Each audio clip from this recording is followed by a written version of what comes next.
Hi guys, so I'm back again for another video. I know I've been doing the videos, so congratulations to me. I am trying to really get back on the road, so doing videos at least once a day or even twice a week, the least. All right, so here goes. I know many of you know me through my company. Some of you have met me when we met in the UK, but many of you don't know my journey in my career and why I ended up where I am now. So let me tell you how my career started. So I was all of 20 years old when I graduated from college. Yes, I was very young. I actually started college at 16.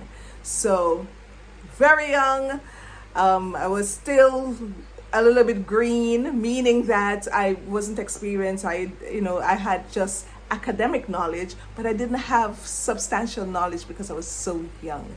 So at 20, I graduated, and the year before I graduated, I saw a couple of Chinese looking people walking on campus, on my college campus, and I inquired and asked, hey, why are they here? What's going on? And my friends told me that they were Koreans from South Korea, and they were looking teachers to go back to South Korea to teach English. And I was intrigued. I was like, what? I didn't even know people would pay you just to teach English. What? So that was my first time even hearing about that kind of career. And I must admit, it kind of tickled my mind because I really loved traveling, even though at that point I don't think I've traveled a lot, but I really loved the idea of traveling around the world. So when I graduated, I applied for the same program, hoping to go to South Korea. The thing is, they wrote me back to say that, hey, have all the teachers we need. We don't need any more, but our sister school in Taiwan needs some people. Do you mind going to Taiwan? And I was like, sure. I mean, what do I know about Taiwan? Where is Taiwan? What do they speak? I don't even know. But I was out on for the journey, and one of the reasons why I was really rooting to go on this journey is really because at the end of college, when everyone is graduating, we were looking jobs. I didn't have anything to do. I was twiddling my thumbs, looking in the sky, wondering, okay, what's next? Because we can't get any jobs out here. Everybody's just clamoring for jobs, and there were no jobs going around. So I just took the opportunity to go. And so I think I got an interview, did I? Or they asked me to record my voice. I think they wanted to hear how I sounded, because some accents in the Caribbean can be a bit thick.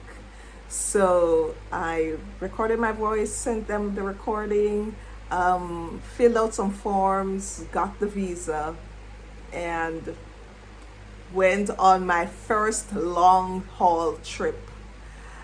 Went from Jamaica to Miami, Miami to San Francisco, and San Francisco to Taipei. Let me tell you, I will never forget that first flight, that first long journey. I felt like it would never end. I was like, when am I going to reach there? I think it took 21 hours for me to get there back in the day.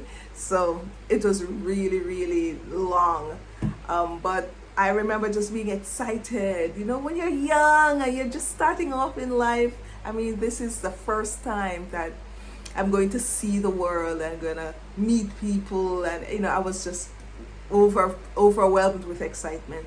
And when I landed, the director was there to pick me up. Her name was Lori, and we became good friends. She was from the States. She is from the States still. And took me to my first position in the school. I was an English teacher in the Pingdong, but I landed in Kaohsiung, and then I went to Pingdong for my schooling, and I mean, had a lovely time teaching there for about 3 months, and then I was relocated to Ban Chao in Taipei, where I spent majority of my time in Taiwan. I think I spent about 2 years in Ban Chao. After Ban Chao, I went to Geelong, which is in the northern part of Taiwan, spent another year there, and then came back down to Hsinchu. And Hsinchu is in the western part of Taiwan, and I spent about 2 years in Sinju, around that, yeah. And then I came back home. So, I mean, that's my journey when I first started and how I first landed in Taiwan.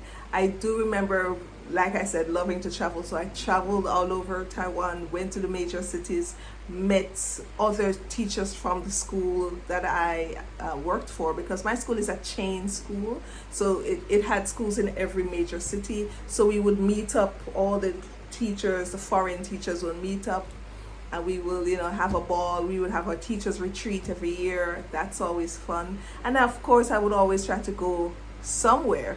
So I remember going to Singapore with a group of teachers. I remember going to South Africa with my best friend who was a teacher at the time, Lindell. And then I remember going to, where else did I went to so many places. I went to Hong Kong a bunch of times. I mean, my second home was Hong Kong. And the reason why many foreign teachers go to Hong Kong is that's where we get our visas. Especially when we're changing over our resident card, we have to fly out of the country and then fly back in. And we use Hong Kong as that port where we fly out and fly in from. And we usually get a visa, a temporary visa from Hong Kong there. Then when we fly back in, then we can get our residence card. So I know it's a long hullabaloo, but that's how the system worked back then. I'm not sure how it works now. So I knew Hong Kong like the back of my hand. I would just be walking around, enjoying myself, going to Stanley Market and stuff like that. I would take the ferry from Hong Kong to Macau, and Macau is a big casino place. They love gambling and casinos and things like that. And I've had lots of experiences while traveling, good experiences and bad, but that's life, right? It can't always be good. So yeah, but I look back on the memories fondly, even though some of them were bad, and let me tell you, some were really bad. But yeah, I look back on the experience fondly, and I remember the people, the great people that I met. Some people I met were not so great, but some people I met were great, and those people really exceeded my expectations, and they let me forget the bad ones that I met over there. So yeah, I really enjoyed myself, had a lovely time. I went to more countries. I just can't remember right now the countries that I went to when I was in Taiwan. I can't remember. It was so long ago. But the best trip I had when I was there was definitely going to South Africa. I cannot tell you. And when I went with my friend Lindell at the time, I said to her, I remember saying to her, I would live there. If I had a job and, things would be great, I would live there or go back to school, because I was thinking of going back to finish up my degrees, my master's and then my PhD at the time. But it was great. I loved South Africa. I liked Singapore, but I had a terrible time at Singapore. A terrible time. It has nothing to do with the country. It was just what was going on with me. So I didn't like my trip in Singapore. I should go back to give it another try. But yeah, I have bad memories of Singapore because of my own personal issues. What else? I have lovely memories of Hong Kong. Lovely memories of going to the Peak in Hong Kong, going to Stanley Market all by myself, traveling around all by myself, asking questions and being ignored all by myself. Yeah, I have lovely experiences. And most of the times I would travel would be alone. I'll travel solo. There are times when, of course, as a group of teachers, we'll go and take a trip. But otherwise, no, I will be by myself most of the time. And back in those days, it wasn't that bad. I mean, now with human trafficking and sex trafficking, it's kind of like, be careful when you travel. But then I would just be jumping on planes, going here and there and everywhere. Oh, I took a trip to South Korea. with two of my friends, Christelle and Charlene, and we had a fun time. The only thing with South Korea is that we went during Chinese New Year and it was so cold. But otherwise, it was great. I enjoyed it. And I wanted to change countries. So I wanted to move from Taiwan to South Korea to do teaching English, of course. And somehow they weren't taking Jamaicans. So at the time, I think they had stopped taking Jamaicans. So I couldn't switch. So I just stayed in Taiwan. Had I changed to South Korea, I would probably have still been over there teaching English, but it all worked out for the best. So yeah, I in 2000, I don't even remember the year, in the early 2000s, about 2010 or so, or a little earlier than that, I came back to Jamaica, then went back again for another round. So I stayed again for about a year and a half before I said goodbye to Taiwan.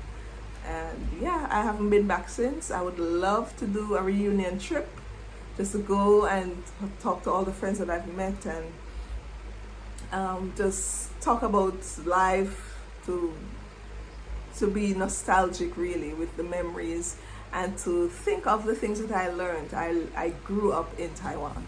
I definitely grew up in Taiwan because I went there when I was so young. I learned everything about adult life, how to pay rent, how to pay bills, how just the normal everyday life of an adult.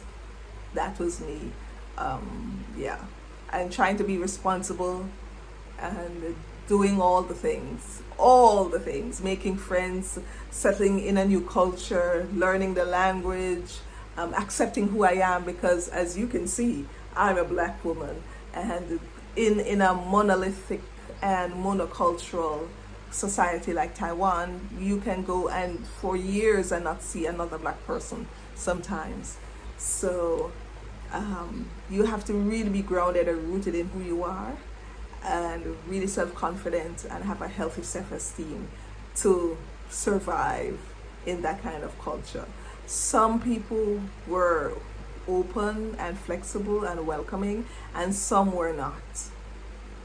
So that's why I say you have to know who you are and really be grounded in the truth of who you are and in the authenticity of who you are.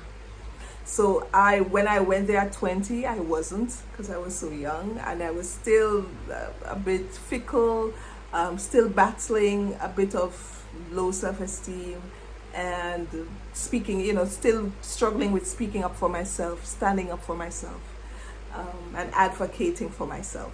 So, but I learned how to speak up and to advocate for myself. I learned how to defend myself. I learned how to be a woman, a strong woman while being there. My self-esteem grew while being there through my own efforts, and of course reading self-help books, and of course leaning on the Lord, because I am a Christian. So leaning on the Lord and taking the Lord's word literally, like, having his word and equip me to fight these battles that I was fighting when I was in Taiwan. Those things helped me to become confident, to have a positive self-esteem, and to look forward to a good future, look forward to a brighter future. So yeah, I've had many dark days while I was there, and then I had great days. I had fabulous days, and it really helped me. It actually secured and propelled me towards my future career, because I'm still teaching English, just in another way. What I do now is I train teachers to teach English. I would have never thought I would still be in this sector.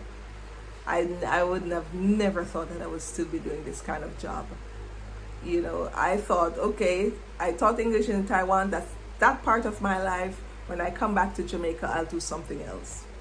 I never realized I would still be doing this. So, in some way, shape, or form, yeah. But it's been good. It's been great. looking back with all the good and the bad, no regrets. I always say there's no regrets in life. We learn and we grow, right? So it's been good. So that's my little story.